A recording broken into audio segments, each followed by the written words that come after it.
मिनेसोटाचे governor team वॉल्झ यांची अमेरिकेच्या उपाध्यक्षपदाचे उमेदवार म्हणून कमला हॅरिस यांनी अखेर निवड केली. डेमोक्रॅटिक पक्षाचा जो अजेंडा आहे तो ते नेटाने आणि प्रभावीपणे राबवतील अशी खात्री वाटल्यामुळेच त्यांनी त्यांची ही निवड केली असणार. या राज्याचे ते 2018 आणि 2022 अशा 2 खेपेस गव्हर्नर होते. 2006 पासून ते सक्रिय राजकारणामध्ये आहेत. 2006 पासून 6 वेळा ते काँग्रेसवर निवडून आले. त्यापूर्वी ते फुटबॉल कोच होते. सोशल स्टडीज आणि भूगोल या विषयाचे शिक्षक म्हणूनही त्यांनी काम केलेलं आहे. चीनमध्ये जाऊन त्यांनी इंग्रजी विषय शिकवलेला आहे. त्यांना तेथील मॅन्ड्रिन ही भाषा पण येते. तत्पूर्वी त्यांनी नॅशनल आर्मी गार्डमध्ये 24 वर्ष सेवा केलेली आहे.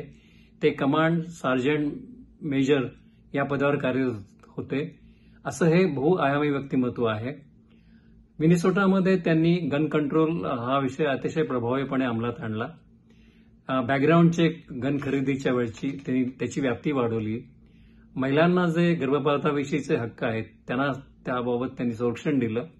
मध्यमवर्गीयांना दिलासा देणारे अनेक धोरणं त्यांनी राबवली. माध्यान्ह भोजन विद्यार्थ्यांना देण्याचा विषय असो किंवा त्यांची ट्युशन फी असो ती त्यांनी माफ केली आणि त्यांना मोफत शिक्षण उपलब्ध करून दिलं.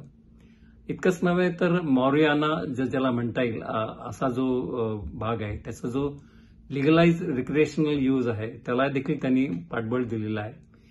प्रागतिक पुरोगामी विचारांचा एकंदर त्यांचा सगळा जो हा आहे कार्यक्रम तो त्यांनी या राज्यामध्ये राबवल्यामुळे ते अतिशय लोकप्रिय ठरलेले आहेत. या निवडणुकीमध्ये जो बॅटल ग्राउंड स्टेटमधला मतदार आहेत त्यांची मतं वळवण्यामध्ये ते प्रभावी कामगिरी करतील अशी हॅरिस यांना अपेक्षा आहे. विशेषतः पेनसिल्व्हानिया आणि विस्कॉन्सिन या दोन राज्यांमध्ये ट्रम्प यांनी 2016 मध्ये आघाडी घेतलेली होती. आता या राज्यामध्ये ही मतं आपल्याकडे वळवण्याची मोठी कामगिरी या दोघांनाही करावी लागेल. त्या दृष्टीने त्यांचा उपयोग होईल अशी अपेक्षा आहे. मिडल क्लास कनेक्ट आणि रुरल कनेक्ट हा देखील त्यांची मला असं वाटतं जमेची बाजू आहे. त्यामुळेच त्यांनी यांची निवड केलेली आहे हे दिसतंय याच्यामध्ये.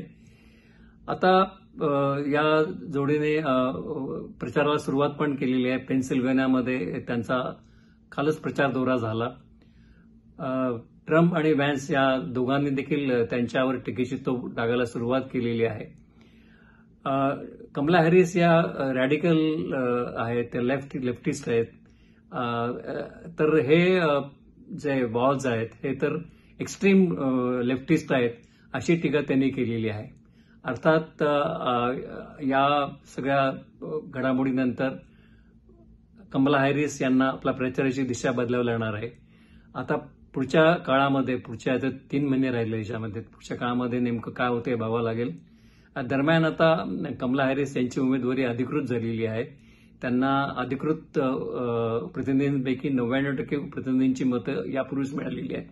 त्यामुळे आता जे डेमोक्रॅटिक पक्षाचं शिकागोमध्ये अधिवेशन होणार आहे त्याच्यामध्ये त्यांच्या नावावरचं शिक्कामोर्तब हा केवळ एक उपचाराचा भाग असेल.